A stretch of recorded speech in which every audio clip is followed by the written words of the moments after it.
Hi folks, Greg Lloyd here, pro piano player from classicaltojazzpiano.com with a quick tip for you to help you along with your jazz journey. Have you ever been at a rehearsal or a jam session and someone comes along and puts a chord chart on the piano, boom, right in front of you, and you just look at it and your heart just goes, you flatline completely, the way. So you have no idea what to play. Plus, you have to take a piano solo as well. Complete disaster. Or are you at home just practicing and you're looking at a chord chart for the first time, practicing your sight reading, and you want to practice creating a solo over the chord changes in front of you, but you go completely blank, nothing comes. So you just get completely frustrated and you give up. So what do you do? If this is you, then stick around, as I'm going to show you how to avoid this problem right now with 2 awesome tips so you don't crash and burn.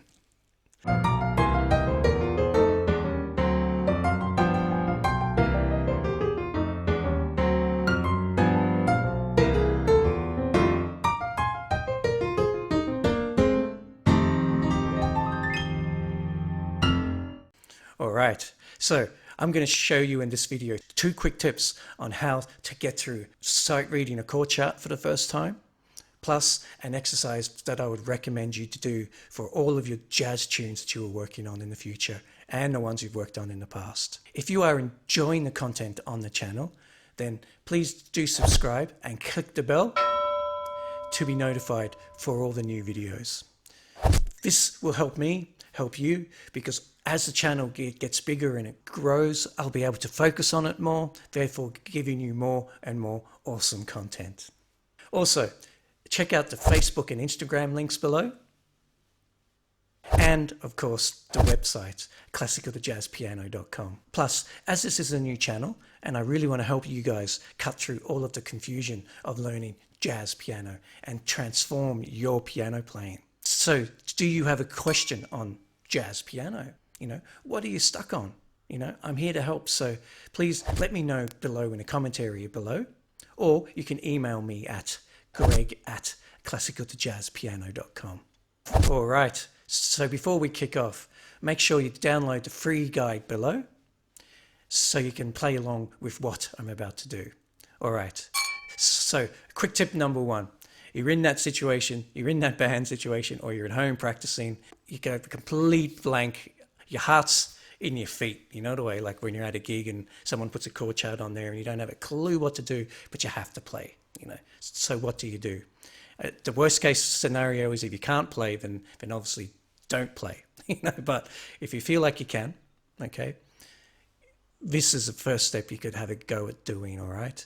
I could highly recommend doing the 3rd and the 7th, or the guide tones.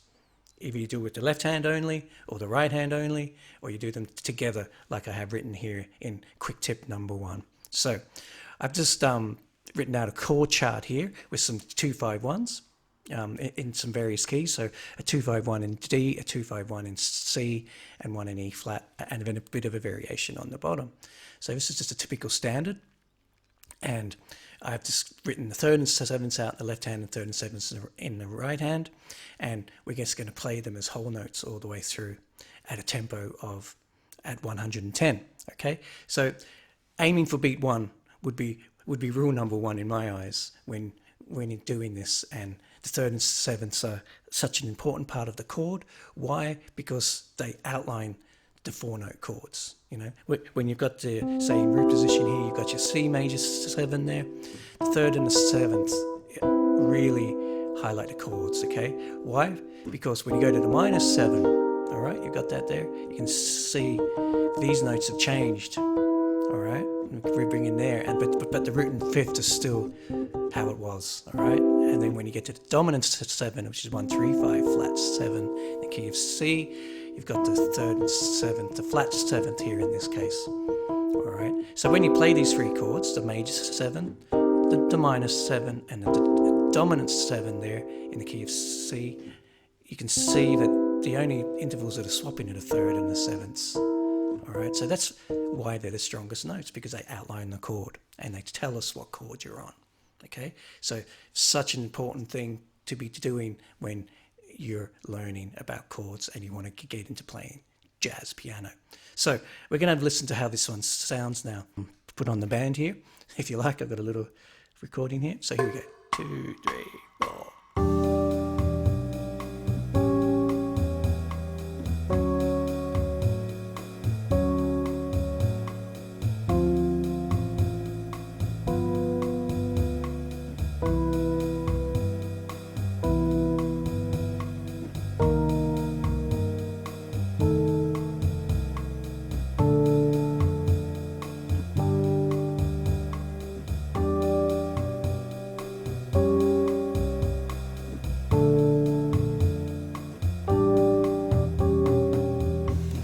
So we just now played beat 1, and except for the last bar there, when there's 2 chords to the bar, you aim for beat 1 and beat 3 for the second chord.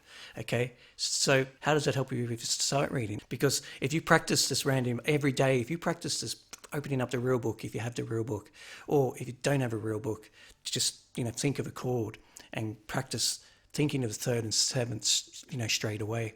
So for instance, if you're on an F sharp minus 7, what's the 3rd and 7th? The flattened 3rd is the A, and the flattened 7th is the E. Okay, there it is there. Whack. Be able to, and therefore, when you come to that F sharp minus 7 at a gig, you'll be able to use this kind of technique, to whack to be able to play the chord. All right. So this is a cool thing to practice, because the more you do it, the more comfortable you'll get with the chords, and then you'll be able to do it in real time in a gig situation, or when you're practicing at home and you want to be able to play the chords instantly. Okay, obviously what we're doing here is we're comping. All right, we're comping, while someone's playing the head and someone's improvising. So if you're really struggling with comping and you have no idea how to do it, then this is a great tip as well, because you can just aim for beat 1, either with the left hand or the right hand, or 2 hands together. Because I know that we all want to make some really hip chord voicings. We want to really get in there, but a lot of people I've been teaching a lot, they skip all these basics, and the voicings, and it makes it harder. You got to start at the top, and this is why this is such a cool thing. If you can't do these, 3rd and 7th voicings, then it's gonna make it harder when you want to make those big fat voicings in the future. And also with this quick tip number 1 as well, when you get a bit better at it, you could start to experiment with some rhythms. So here we go. So I've got this kind of stuff. So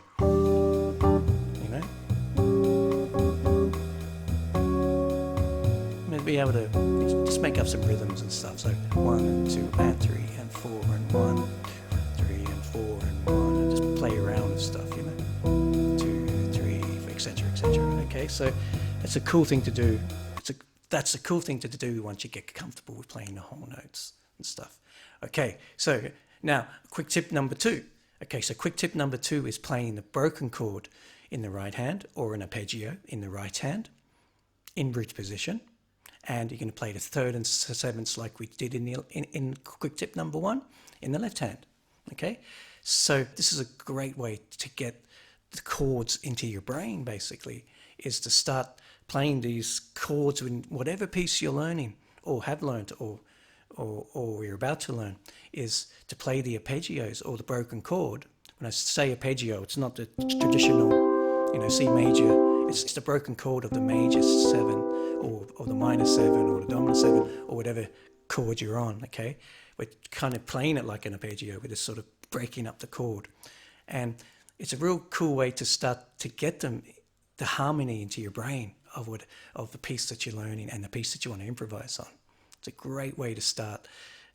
Everyone wants to go straight to the modes and straight to, you're making hip sounds, but they skip just actually, outlining the harmony with just everything in root position, which is a pretty cool thing to do. So that's what this is all about. This step is we're gonna run through that same chord progression in tip 1, and we're going to play just everything in root position, all the you see that there, all the broken chords. All right, so let's have a go. Let's see what it sounds like with the band.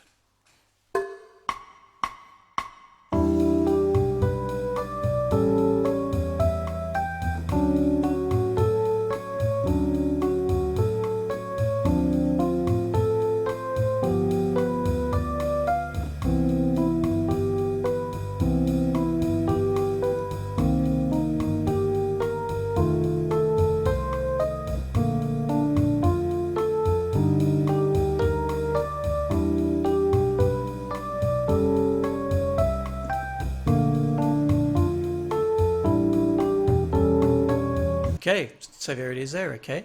So as you can see, I'm just outlining all the chords. So it's not that interesting. I mean, I get it. It's not like a pretty solo, but it's just a good way to start to get you into playing ideas, because these are the notes that need to be a part of your licks to get into the harmony. It helps you sound stronger.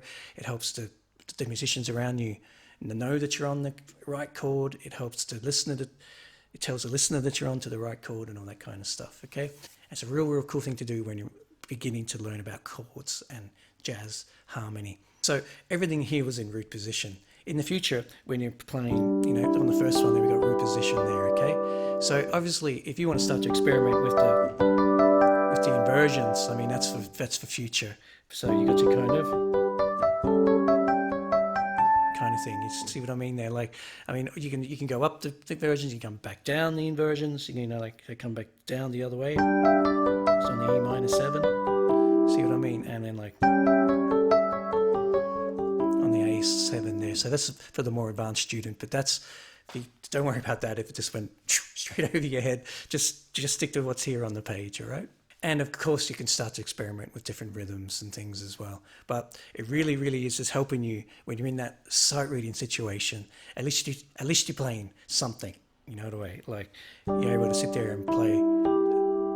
You could start to be playing through just picking the first two notes. So it might not be that interesting, but you might be surprised when you're in that real-time situation that you might start to make ideas up around that when you're because you're under pressure, basically. Okay, so just to be clear, I'm saying just to learn all your chords and your guide tones, and then start to move around the inversions and rhythms later, leaving out the notes and experimenting as much as you can, because it'll start to feel better. Like the more you do it each day, if you practice sight reading and using these two methods, like the more you do it, it'll get easier and easier. And then you'll be able to start to make some stuff up a bit better.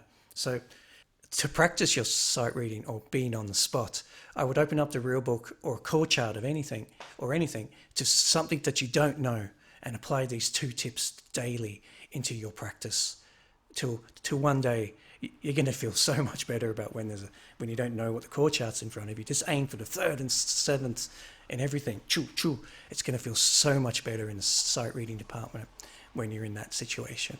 Okay, obviously, like after you get these two exercises happening, you could start to get into checking out the modes and all their various options available as scale choices to the harmony of whatever tune that you're working on.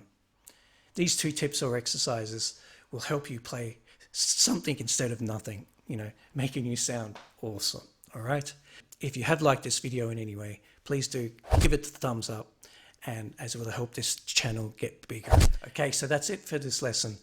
Let's get you through the confusing jigsaw of jazz education and get you playing jazz piano. Okay, so see you soon and take it easy.